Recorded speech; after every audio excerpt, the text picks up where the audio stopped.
Alright. Welcome back. Do you think that Aloy will regress in that, like, you know, she had a really hard time letting her friends help her because she was scared they were going to die, and now that Varl's dead? Like, do you think that she's going to close up again? I don't know. That's the thing. Like, but we have some art to examine first, because that's more important. How do you examine it? Alright. Probably this. This way. Art? No? Ooh, shiny. Ah. Moment reading letter. My favorite pairing. On the left is Woman Reading a Letter by Vermeer, a true master. And on the right is a forgery, Woman Reading Music, which fooled experts into believing it was a priceless original. Early in my career, I became fascinated with such deceptions. Eventually, I developed scanning software that could detect fakes with unparalleled accuracy. Is that how you made enough money to buy your way onto the Odyssey? Oh no. I made my real fortune later.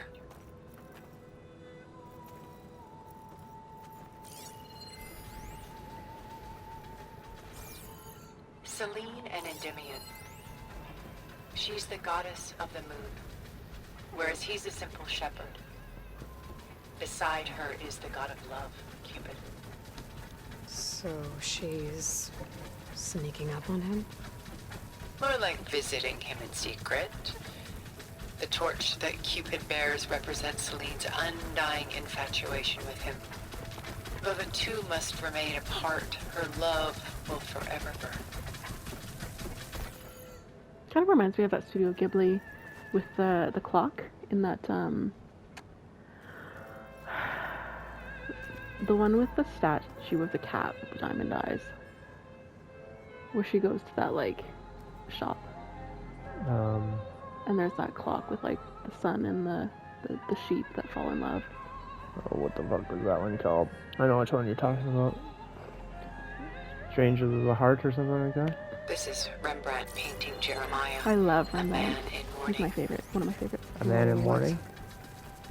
His home. The ancient city of Jerusalem.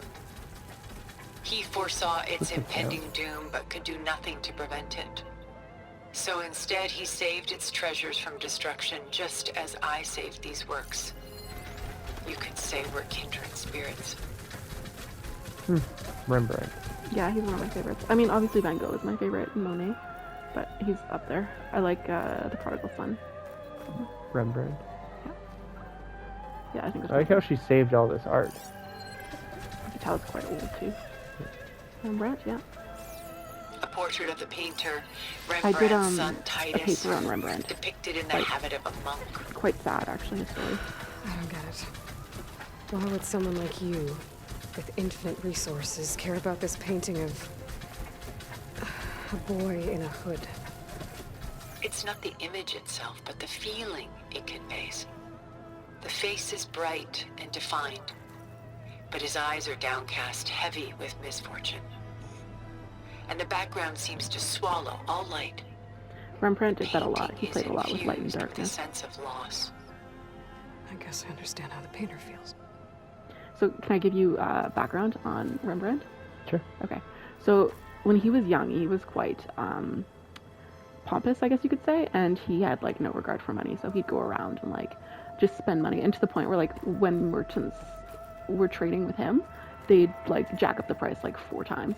And he would just buy it with like no regard to money at all because he was a pretty successful painter. And it's interesting because they have like he does a lot of self-portraits, and the ones of him when he's young, he's like all important and like, you know, super like poised, and kind of portrays himself as godlike.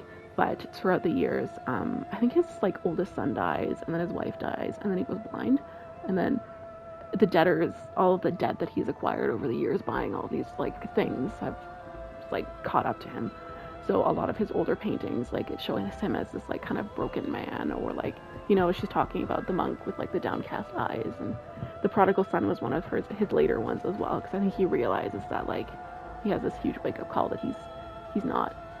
Immortal. Exactly. He's not the shit. He's not the Like, god. His shit does smell. He's not a god. Exactly. But it was a really, like, tragic, like, and I think it was just a lot of tragedy in his later years that kind of made him wake up and realize that, like, oh, like, yeah. I think a lot of people feel like they're invincible when they're young.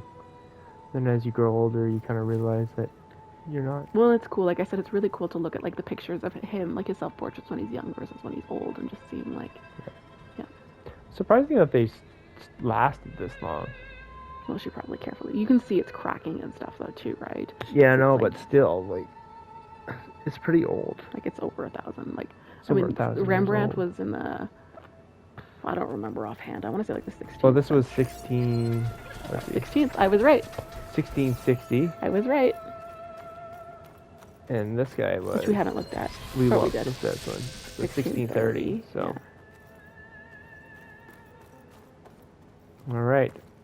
Rembrandt's The Night Watch, by far the most famous painting my homeland ever produced. It was commissioned to honor a militia made up of influential citizens. I guess you must have been an influential citizen. In my day. But not as influential as you've been in this new world. She, that was something she when he admires us. When he was younger. This was a younger painting. And you can tell one of his things that he's the most well known for as well as his play on light and dark.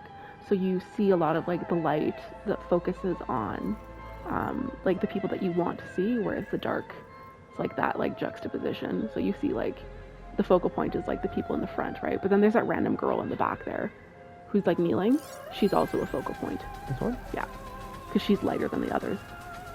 These guys are Whereas kind of those dark. guys are darker, yeah. So it, like, These guys are kind of light. really plays on, like, using light to draw your eye to what he wants you to see. Yeah. These guys. Yeah, exactly. And this girl. Yeah. Who I think is, like, an angel, so it's probably, like, a messenger of God. I don't know the story behind this one. That's not one that I researched, but, yeah. It's crazy how far we've come. When you look back at these paintings. Like, think about the world that they lived in back then. Like, look at this world. This is like a picture in time. Right? Mm-hmm. Compared to what we do now. Like, look at what we're doing right now with our video game. Like, video games have become kind of art. Like, look at how they've created Aloy. She's kind of like an artist rendition of a person. Mhm. She's made up, right? Yeah. She's quite beautiful and, like, different features and stuff. They've made her really interesting looking. Yeah. And then look at compared to the art back then, right? Which is still amazing. Like, It is still amazing, but it's just interesting to see, like, how good it was then, but how different it is now. Yeah. It's all digital art versus painted art now. Yeah. And I think his medium was oil. I could be wrong in that, but Yeah. I think he used oil. I think in the 1600s, it was, Yeah.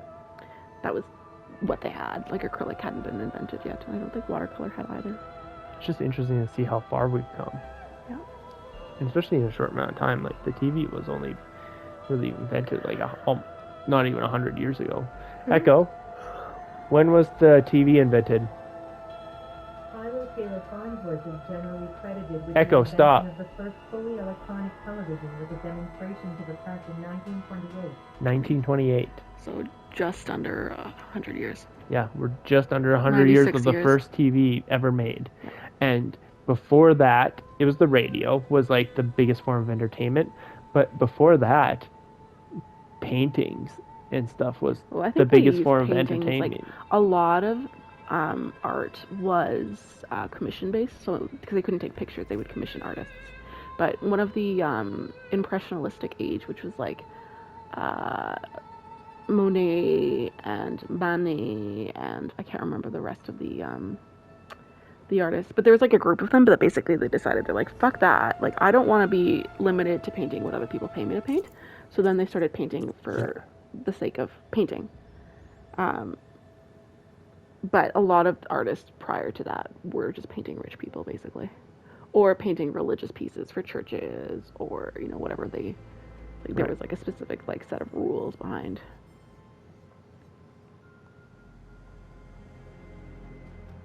I'm just trying to contrast new art and old art.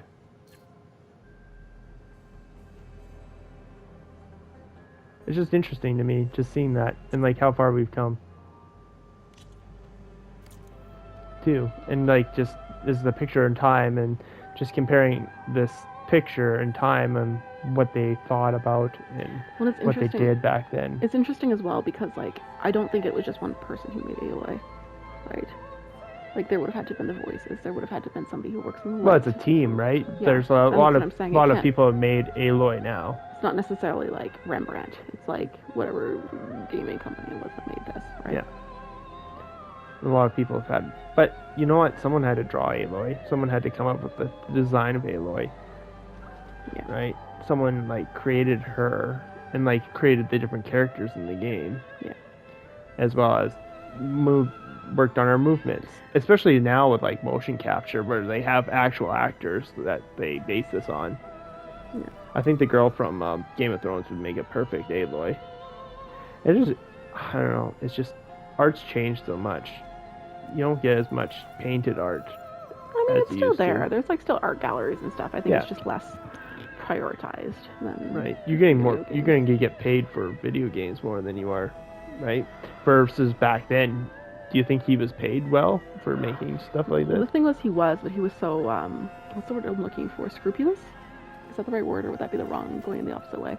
He was just so like negligent. There we go. Of money that eventually he lost everything because he just pissed away all his money and the debtors came and took everything. Johnny Depp.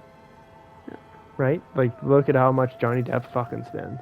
Yeah. Like, he's constantly looking for money or looking for jobs that he just takes whatever. But he spends so much. can And how many imagine. houses does he have? Like I can't holy even imagine shit. having that much money. Right? Must be nice to have a house. But it is interesting how much we prioritize art as far as a society goes and how much money we're willing to spend on art. Like, look at Taylor Swift right now and how much money she makes, Hmm. right? For making music. Yeah.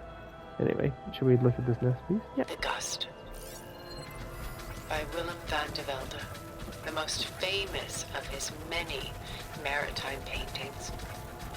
A ship She seems to crossing have, into like, the a- unknown. An era though. She likes the I guess we're 1600s. familiar with that. Yeah, Indeed, which is why I appreciate this composition in particular. I like Though it. waves and wind threaten to destroy the ship, it perseveres, clinging to the light even as darkness closes in all around it. She does. I think most of these were in the 1600s. I think this one was this one? Yep, Mhm. 1600. I said she seems to have that one was 1642. No, sorry, 30. 1630. 42, I think, was the next one. This is 1630. Now, this is older, but that's because it's a forgery, right? But it's interesting she collected both of them.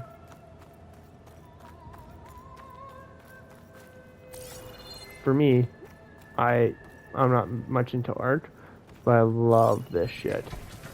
I am very Like much into art. sculptures and stuff. I'm just so into that kind of. Well, when I went to Europe, we did an art history class, which was like one of my favorites. Like, Stunning, isn't it? Paintings weren't the only masterpieces of my people's golden age. This is Von Vianen's 16. lidded ewer, Yeah.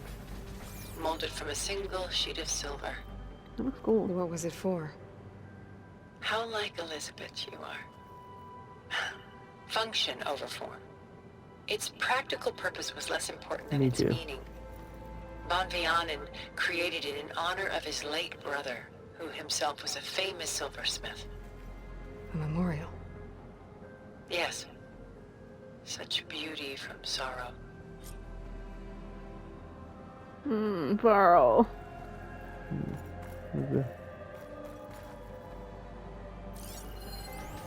Atlas Possibly? Bashant. A lot of weight on his shoulders. A feeling.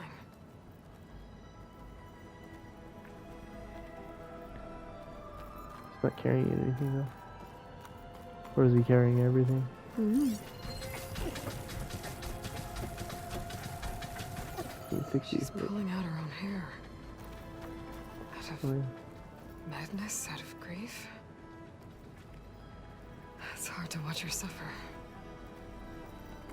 It's interesting how like Tilda explains it for the first couple, but then she starts to like give her own reflections as she's like, because I don't know if she would have That's ever so seen. soon. I've got more important things to worry about. There's They something both else. do. There's nothing else to There look is at. much We we are looked at trying to everything. save. Not the least of which is in that vault. There's nothing wrong with savoring such treasures for a moment more. Or come upstairs and we'll get down to business. I mean, we Your spent choice. a lot of time here already. There's something breathing into this room that probably helps like preserve the paintings, Probably. right? Oh, interesting.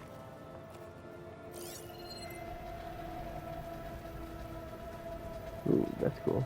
I don't know what it is, but I like it.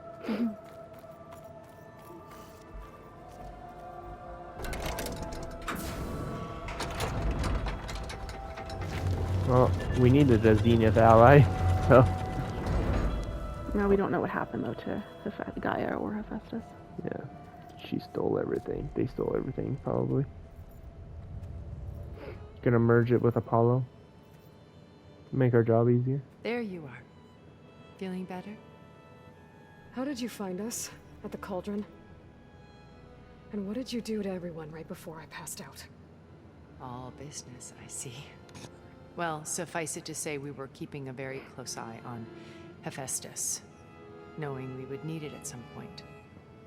Your ruse didn't fool us, and as for my little trick, it was an overload of the senses, accompanied by an energy discharge. Gerard and Eric were only momentarily disoriented due to their shields, but it rendered you unconscious while I got you out. Perhaps some breakfast might steady you a bit?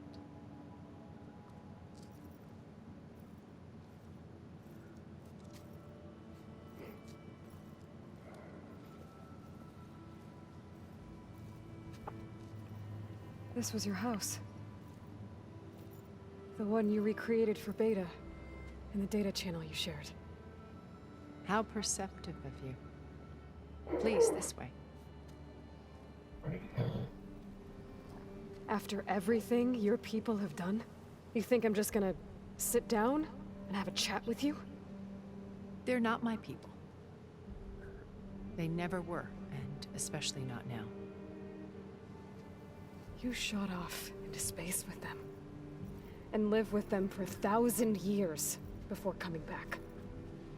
So what made you suddenly turn on them? Quite simply, this. My old focus. You repaired it? But that means you've seen. Incredible things. What you've accomplished in 2 decades of life.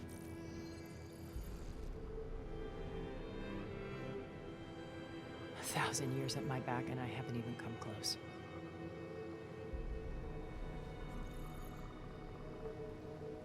I'm sorry if I invaded your privacy, but I had to.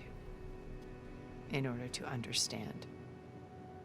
To be enlightened. You truly are Elizabeth's blood. With her drive, her sense of mission, her integrity. Watching all this shamed me for the company that I've kept. Having seen it, all I want is to help you. Even if it means stopping your friends? Especially so. Please, sit down. Her armor's fascinating. It's like diamonds all the way around her. Well, it's not armor. She's got her shield, right? There. That's But she's also wearing a dress, which gives Now, it good You composition. must recover Beta and Gaia at all costs. By now, you must know that Gerard intends to use Gaia to reboot the Earth's biosphere. remaking this world to specifications that would only suit us immortals. This process will kill every living thing on the planet. He calls it a clean install. Not if I stop him first. Not if we do. And once he and the others are gone, we can work together to fulfill Elizabeth's dream. I'm sure Beta told you that there's a build of the Apollo database on board our ship. A complete collection of human knowledge. With that and Gaia, we could do everything Elizabeth wanted. Heal the biosphere, educate the people of this world, uplift them. Create the world she imagined.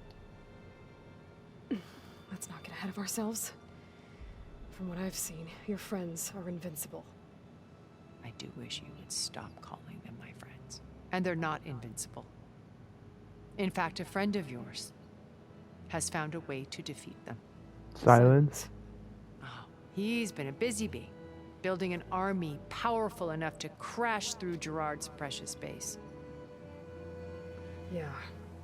Regala and her rebels.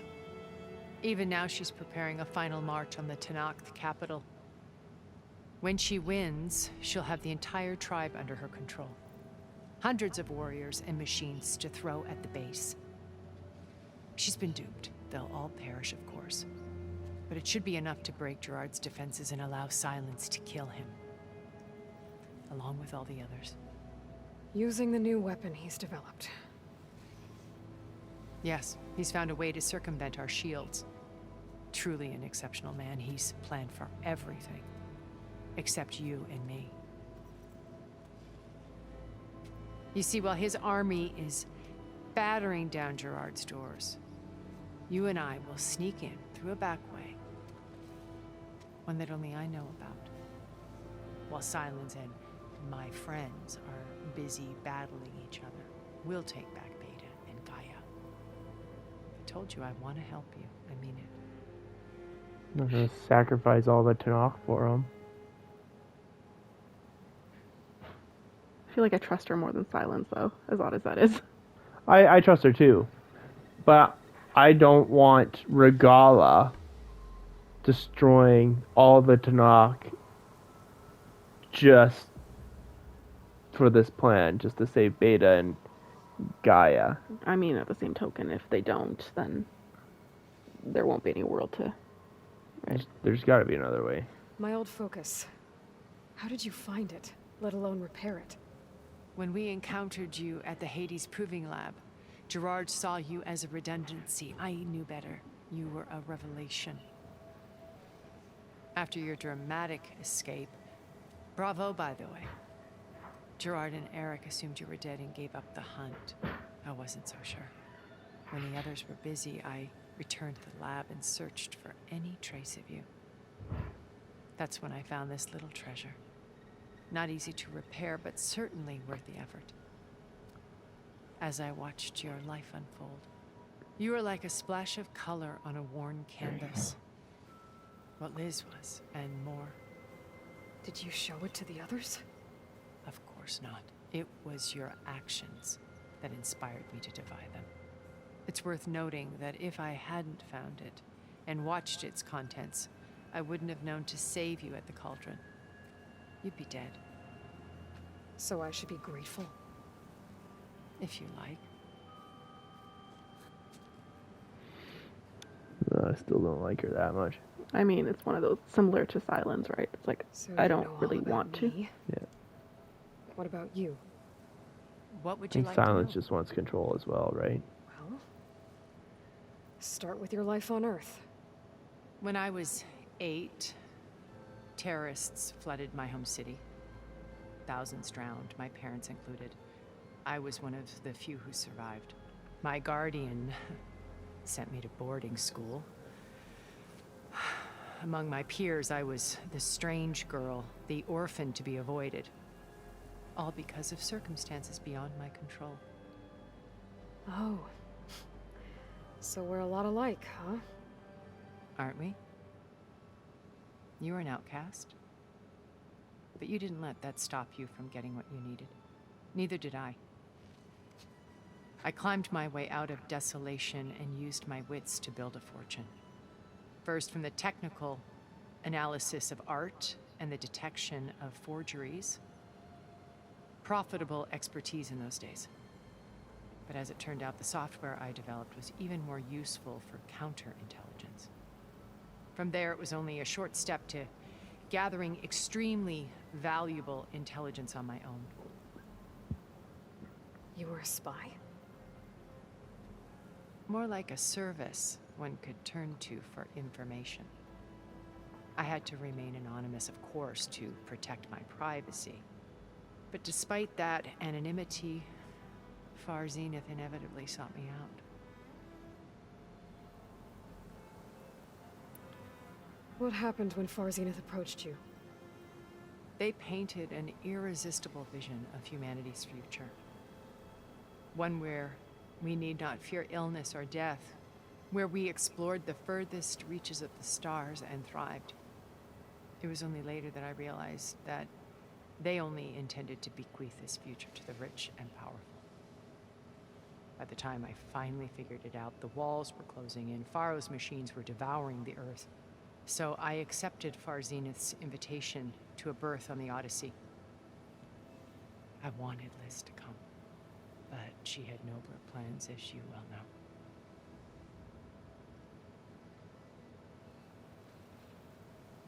That would have been interesting if I she was was just still on thinking- here, right? Yeah, if Liz was still around. So you didn't know the other Zeniths were monsters until it was too late? I knew some of them were, certainly. It wasn't until we were off-planet that I understood the true scope of their greed. I was grateful to simply be alive, but the others became obsessed with a kind of effortless immortality.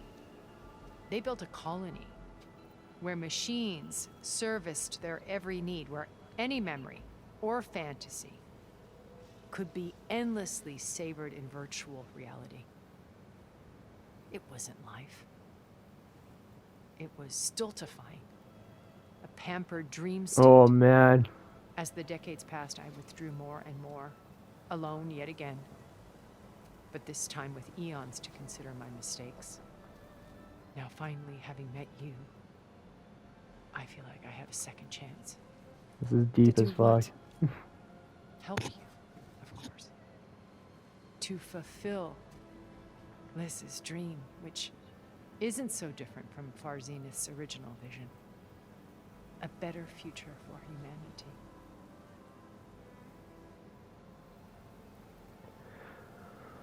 It's very similar to what's going on now. Everybody's diving deeper and deeper into virtual reality, and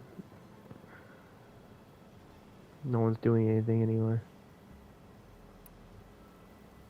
You said Beta is not in urgent danger, so what are the Zeniths doing to her? Putting her to work. Merging Hephaestus with Gaia. A difficult, time-consuming task, as I'm sure you know. They will compel her if need be. But her life is not in danger. She's the only one who can do it. Because you people made her to be nothing but a tool. Gerard's idea, not mine. They always viewed me with suspicion when I attempted any form of kindness towards her. That's why I created the data channel. A virtual place where we could speak in peace. So this channel you shared with Beta, none of the other Zeniths ever found out about it. Gerard believes he's the most cunning of all of us. Even after 1,000 years, he still can't imagine that I would outwit him. The channel allowed me to interact with Beta away from their mistrustful eyes. It offered us a chance to be ourselves. Until you cut off all contact. Yes, though it pained me. I was worried that our meetings would do her more harm than good. Well, she felt like you tossed her aside. I was afraid the others would find out and punish her. She may not have had the comforts of friendship anymore, but at least I ensured she was safe. I know it seems harsh, but you must believe that her well-being has always been paramount to me.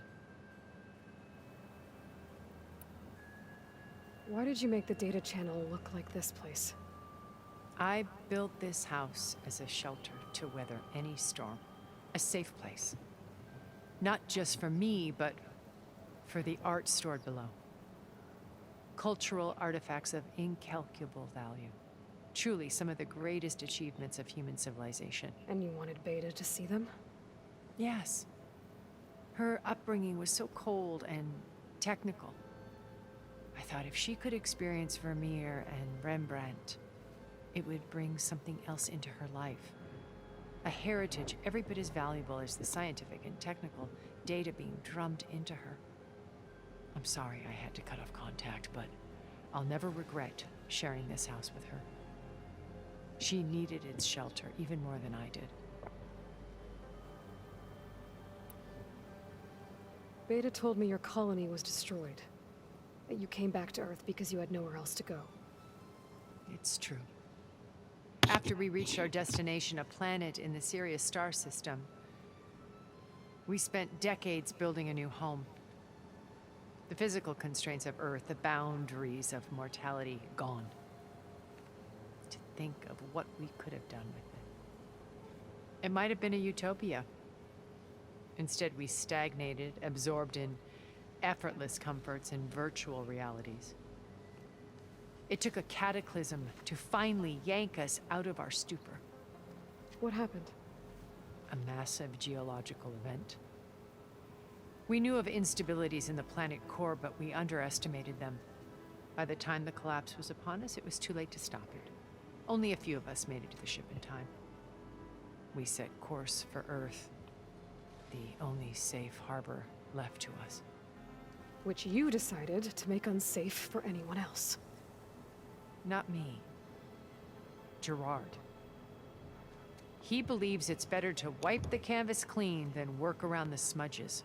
No more primitive tribes, no more combat machines, only a blank slate to do with as he pleases. But we will stop him. All we have to do is get into that base.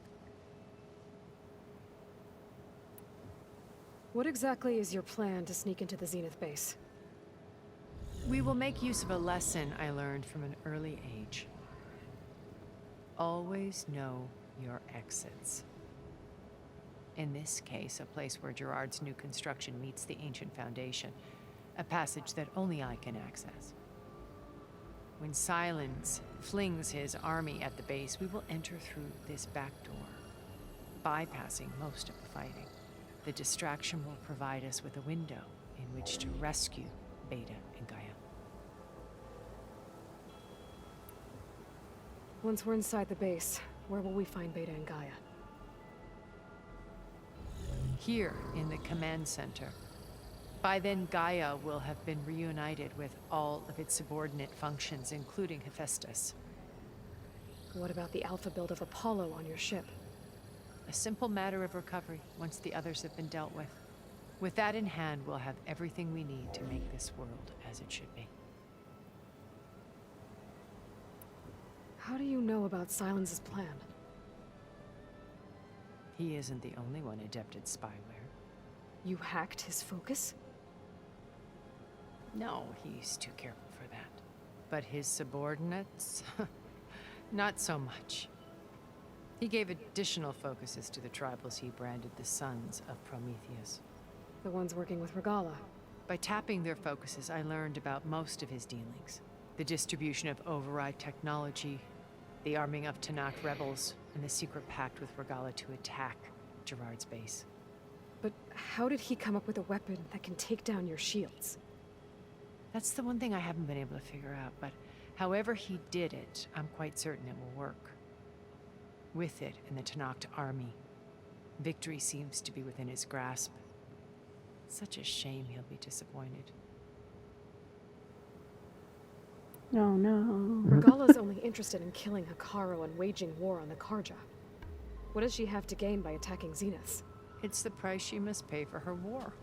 Without the ability to override machines, her little rebellion would have languished in the desert. So she trades with the Sons of Prometheus. Machines to help her overthrow Hikaru. In exchange for an assault on the base. Pride has deluded her into thinking she can actually survive such a battle. And all without ever knowing who the sons of Prometheus really answer to. Yet for all of Silence's brilliance, still he underestimates you. That blind spot is what will allow us to take Beta and Gaia right out from under him. While hundreds of Tanakh are cut down outside. This is kind of a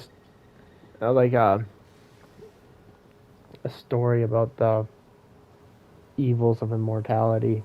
Without new people coming into the world all the time, you grow stagnant and destroy everything, right? To maintain your life of luxury. So you knew Elizabeth. What was she like? Liz was everything she was. I see in you. And more. Your ingenuity, your determination, your moral compass. You've managed to distill her greatest qualities and make them your own. I'm not asking about me. Tell me about Elizabeth. What was she really like? The honest answer is that I don't actually know. For all the time that I spent with her, she always kept a part of herself locked away. It was like that from the moment we met. Who's that? Elizabeth. Yeah, because she's like, I'm not asking about me. I'm asking about Elizabeth. What was she like? And she's like, to be honest, I don't know. Because every time we talked, she kept a part of herself locked away. So when you met Elizabeth, she was what? Distant? Aloof? Not aloof. Not exactly. It was a summit in Paris about The way you treat your machine friends. learning. A touchy subject in those days. Because regulatory authorities were just starting to clamp down on AIs. Liz gave the keynote address. Like we are now? She had already achieved great renown for her work in automated environmental reclamation. But in her address, she was just starting to imagine the next step. An AI-driven system that wouldn't just act on its programming, but actually take responsibility for its sphere of influence. To care about life. Not just follow orders. Gaia. Revolutionary stuff. I was fascinated. We need an AI like that. And I wanted to meet her for a long time. I watched her after her talk. She had spoken with such moral authority, such empathy. But after that, she retreated. I could tell she felt uncomfortable with all of her admirers. Sounds like Aloy. It was as if giving the talk had cost her something. I didn't want to be a pest, so I planned my approach carefully. So how did you finally approach Elizabeth after her talk? I picked the right moment. The morning of the next day, right as she came back to the conference, she had just had her coffee. She was fresh, rested. It was like she had braced herself for the onslaught of colleagues. Introvert. I asked if I could walk with her, then put forth a question about her talk that I thought was intelligent. Her answer made me realize it wasn't, but she was very welcoming. Almost as if we were previously acquainted. It was only halfway through the conversation that I realized she knew exactly who I was. It was quite a shock to me. My business was trafficking in secrets, and I took great pains to protect my anonymity. So that was Liz, perpetually one step ahead. I came to view our meeting as a metaphor for our friendship. She always seemed to know me far better than I knew her. I guess I know the feeling.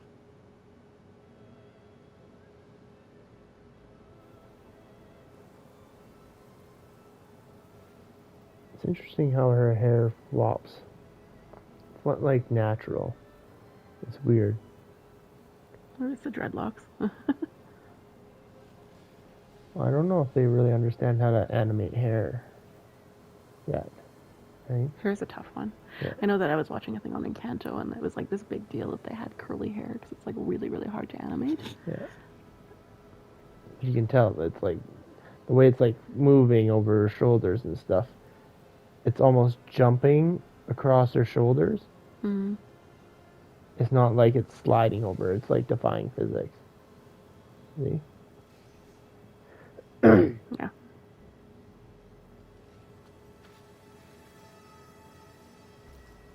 First Varl. Now Hikaru and the Tenakth. Your plan would wipe out an entire tribe. There has to be another way. We are in an admittedly desperate situation, but I assure you there isn't. Remember Zero Dawn. Elizabeth's sacrifice. Sometimes many have to die for a new world to grow. It looks impossible. Not real. Wait. The data channel. It still exists, doesn't it? I need you to open it. Let me talk to Beta. Impossible. We might be detected. It's worth the risk. There is another way, one where the Tenakth survive. But we won't. If the others... If you want to help, open it. Bam.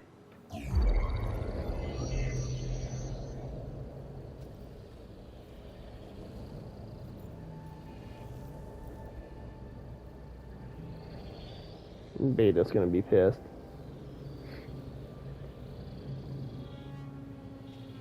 I don't understand how talking to Beta is gonna help, though. She's our inside man, woman.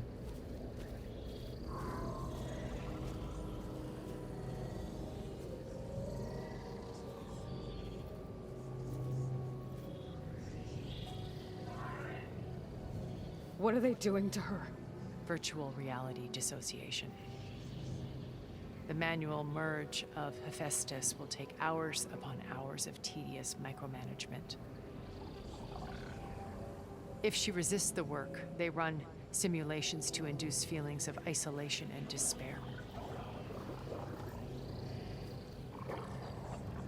Beta, can you hear me? You're alive. They're watching me. I can't hold up this extra protection for long. You should have killed me. No. No, look at me. I'm coming for you. I promise. Okay? I just need you to hold out a little while longer and work on the merge.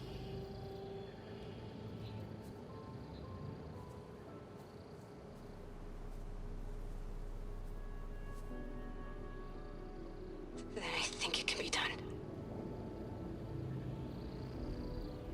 I'll contact again when it's time. Can you hold on? As long as I know you're coming for me, I can endure anything.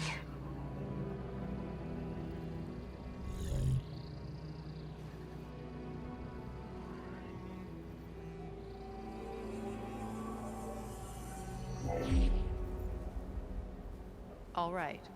I did as you asked. Now I think you need to tell me what you're planning.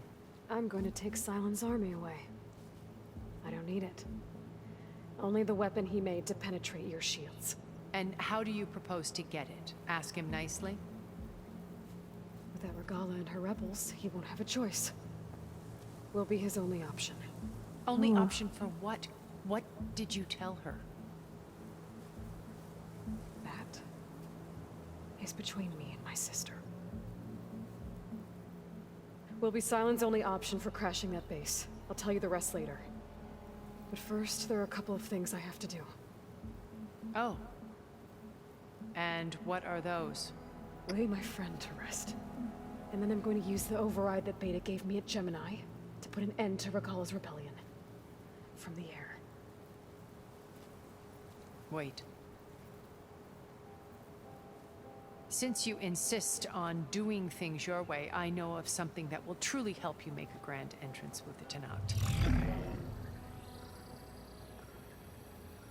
The ancient Horus Titans still possess electromagnetic energy cells as part of their arsenal. Drop one of those on Regala's army and they'll receive quite a surprise. Oh shit. So go, do what you must. I'll come to your base if you manage to bring silence to the table. Not if. When.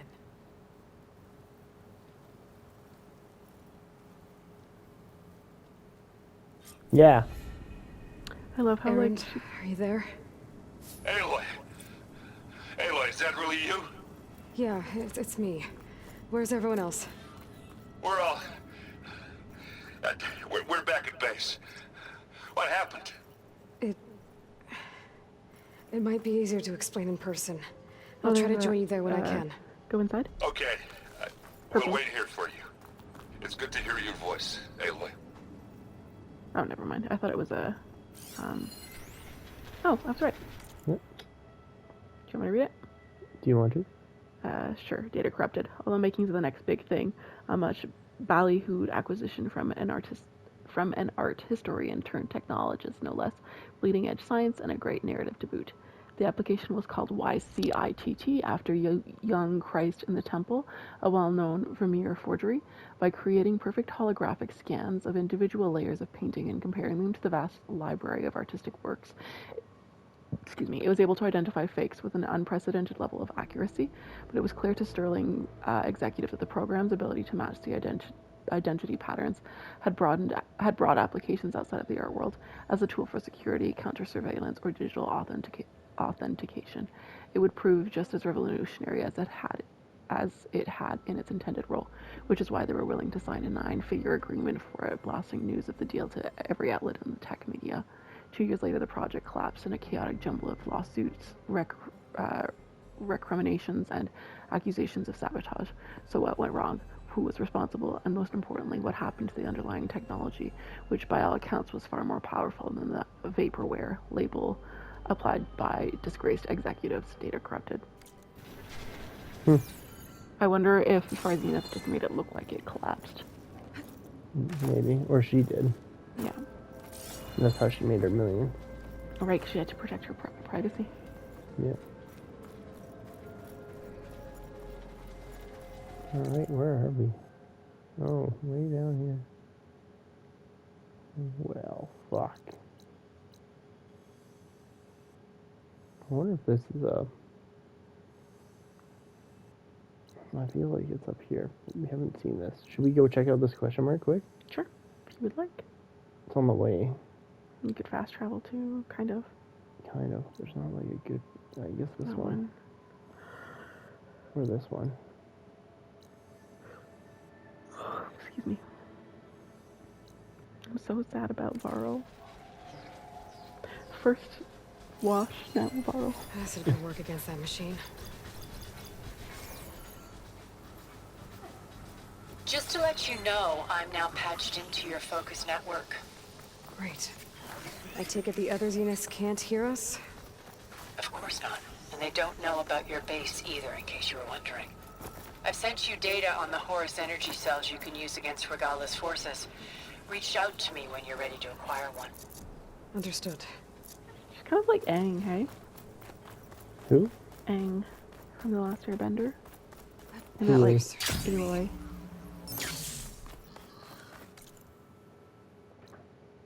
Oh, here, let's grab this campfire while Oh, we're there's a down here. question mark. Actually, if you go back, there's a question mark right there. Yeah.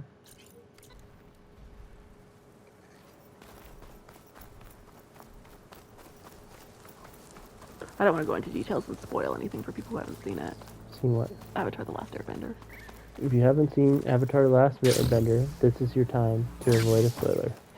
Okay, 5, 4, 3, 2, 1. Okay. I'm just thinking, like, how Aang refused to kill the Fire Lord at the end, right? And instead took all of his power away so that he couldn't wield. Right. And that's, like, how he beat him. And he was, like, having that whole moral dilemma that he didn't want to kill. And all the other avatars were like, well, just do it. And he's like, no, I'm not going to. And I feel like Aloy is pretty similar in that she is, like, she's refusing to kill. Right. Like, wipe out people to save the world because she knows that there's got to be a different way. Yeah. A better way. Yeah. Yeah. Okay, the spoiler is over. You may come back. I don't know if that helps, but... Probably not. Hopefully they skip far enough that they missed the spoiler. Yeah. And I don't know. I'm what the sorry if you got spoiled, but to be fair, it's been over a year. Well, I mean the live action. If people are only watching the live, I don't actually. We haven't seen the live action. If So you're I don't even... watching the live action and you didn't watch the original, shame on you. We haven't watched the live action yet, so it might have a different ending. I imagine not though. Like, No, I feel like if that they was a do it pretty right. central. Yeah. I mean, a lot of people don't. I don't know. I keep on hearing mixed reviews. The internet keeps on saying that the live action they screwed it up, but I've had some. We were talking to a friend the other day who's a huge Avatar original fan and liked the live action. So, metal flower. Where? It came when you were going in that in between spot, so it came up. So I imagine it's. Underneath us, probably. No, I don't think it's underneath us. We're like standing on top of it. It's hard to see with all the foliage. I think we're on the wrong floor. But why would it say metal flower discovered if it was like? Because we were close enough to it. Ooh, I think that was the one we already listened to. Maybe. Nope. Data corrupted. Cyber attack by far-right anti-migrant group Purity Action Europe reversed key instructions to the city's new storm surge barrier, rendering them fully open during a massive tropical cyclone. The resulting flood cascaded through the city in a matter of minutes, effectively wiping it from the face of the earth. I was one of the lucky ones, recalled survivor Tilda van der Meer, who was 8 at the time of the attack. My family was wealthy. We had a watertight vault for some of our most precious belongings. My father locked me inside when he went to look for my mother, so I waited there in silence as the water rose, praying for every moment that my parents would come. They never did. As horrible as that sounds, Tilda was lucky indeed. In addition to her parents, the flood killed more than 10,000 people, including approximately... 100,000 people? Sorry, 100,000 people, including approximately 40,000 climate refugees. The far right. Okay. I'm trying to remember where Rembrandt is from. I want to say Holland. I think she might be from Holland. Because she was saying, like, one of the best accomplishments from my people. So I think she's from Holland. I could be wrong, though. Rembrandt? Mm-hmm. I don't know. Or maybe that's Van Gogh. I'm going to look it up.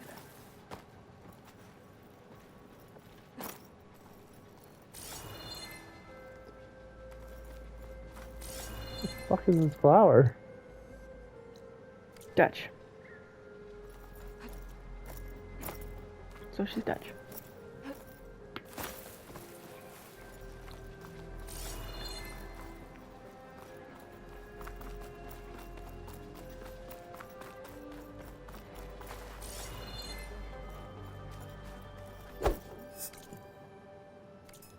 Why did they make this flower so fucking hard to get to? I mean, you don't have to worry about it.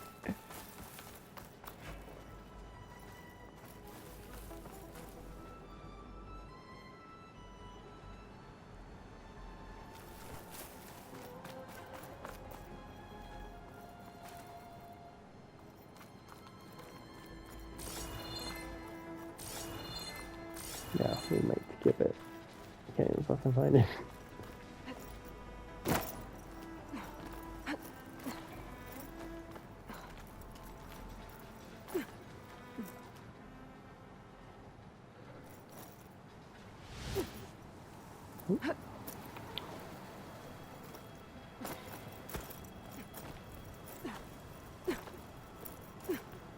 Try to jump into that side. Where's this? Oh, somehow it's like on that side, but I can't fucking find it. I mean, It's just a flower. I was So. gonna say it's not like a huge deal.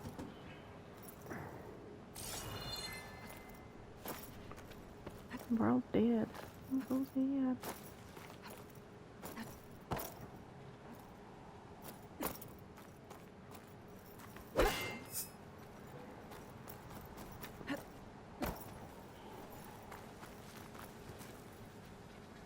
Oh, I see something glowing in purple. Can you Where? look down? Under the roots. Yeah, right there. I think that's the one we got already.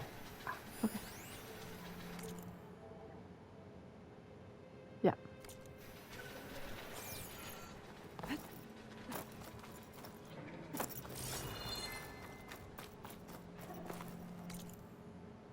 What the fuck?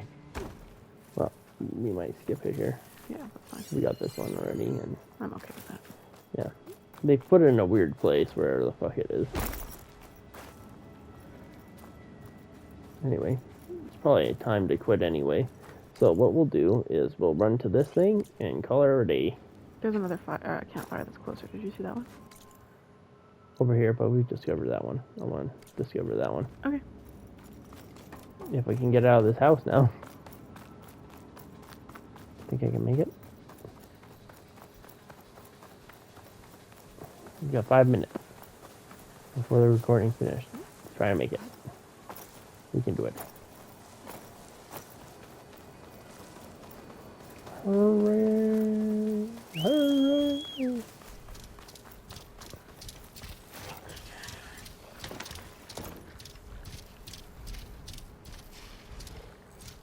Avoid the monster.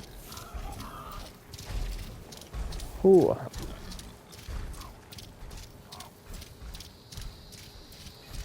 Fly everywhere. This is like in Pokemon when you finally get the fly ability, you start flying everywhere. Alright. Well, that's it. Thanks for watching. We'll see you next time. Bye.